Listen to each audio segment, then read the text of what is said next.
ગઈ તારીખ 16/8/2025 ના રોજ ડિંડોલી વિસ્તારના એક પાણીના નાળામાંથી એક માણસના ગળાના ભાગે ચપ્પુના ઘા મારી અને એક ડેડ બોડી મળી આવી હતી.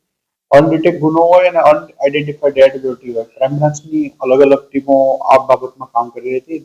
એમાં પોલીસ ઇન્સ્પેક્ટર જૈન ઝાલા અને એમની ટીમને એક માહિતી મળી કે મરનારનું નામ છે એ સુભાષ લાટે છે અને એ લિંબાયત વિસ્તારમાં રહે છે. વધુ તપાસ કરતા આ ગુનાના કામે પરમ દિવસે સુરત ક્રાઇમ બ્રાન્ચની ટીમે બિહાર એસટીએફ સાથે આ ગુનામાં સંડોવાયેલ નવીન પ્રમોદકુમાર યાદવ નામના ઇસમને પકડી પાડ્યો છે. તેને 3 દિવસના ટ્રાન્ઝિટ રિમાન્ડ લાવી આજ કોર્ટમાં રજૂ કરવામાં આવ્યો છે.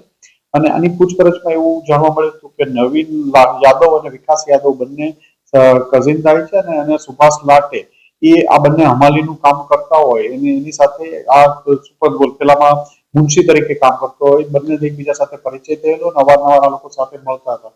કોઈ બાબતમાં એમને 15 તારીખના રોજ ઝઘડો થતા એમને મારી ડેડ બોડી ફેંકી અને બંને લોકો એના ખીચામાંથી પૈસા, મોબાઈલ અને એનું મોટરસાયકલ લઈ એને ત્યાંથી ભાગી ગયેલા હતા.